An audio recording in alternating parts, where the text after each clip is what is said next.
बच्चों प्रश्न है दूसरा कि यह एक समीकरण है और यह एक समीकरण है, इसको हल करना है और m का मान ज्ञात करना है जिसके लिए ये दिया हुआ है। ठीक है, मतलब आपको इन दोनों समीकरणों में से x और y का मान निकालना है और यहाँ पर x और y की जगह रख देना है, m का मान निकल आएगा।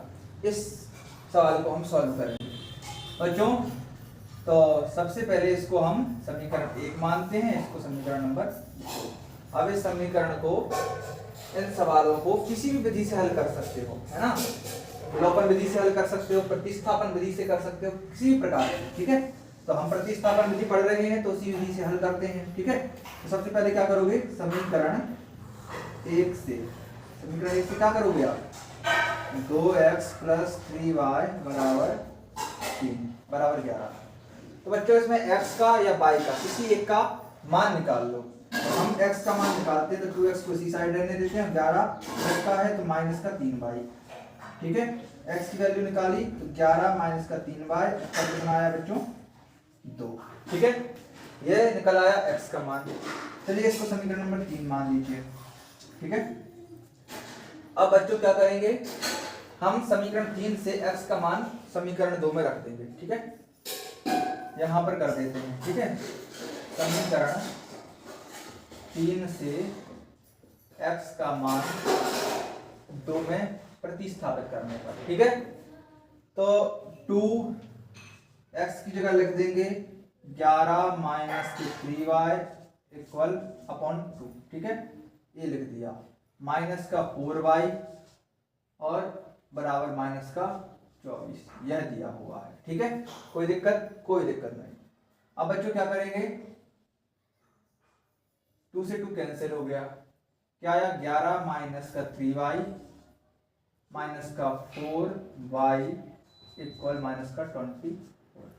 ठीक है, ठीक है बच्चों, इतना आ गया। अब क्या करेंगे हम, अब यहां देखिए 3y और 4y कितना होता है, -7y, और यहाँ पर है -24 और +11 है, उसी साइड पहुंचा दो तो -11 हो जाएगा।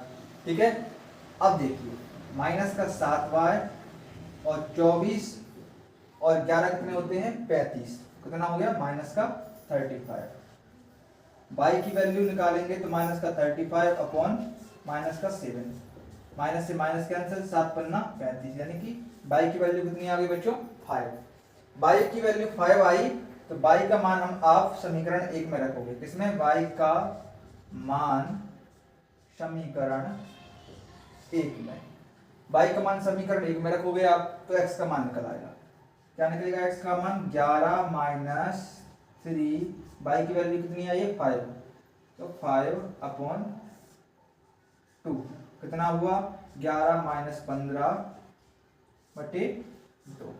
ठीक है, 5 या 15 और 11 में से 15 का कितने बचे, -4/2, तो कितना आएगा, -2, यानी कि यहाँ पर x की जो वैल्यू है वो आपकी कितनी आई, 5, और y की वैल्यू कितनी आई, वो -2 आया, है ना।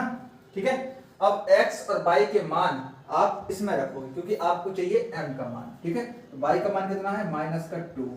ठीक है, m, x का मान कितना है, 5 + 3। ठीक है, तो कितना हुआ, -2 बराबर 5 का m में मल्टीप्लाई हुआ, 5m + 3। अब इस 3 को इस साइड पहुंचा दो। ठीक है, तो कितना हो जाएगा, -2 - 3 बराबर 5m।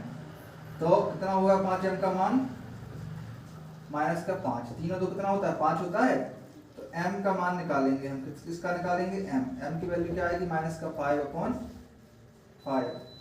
कितना आएगा, -1। तो यह आपका आंसर होगा।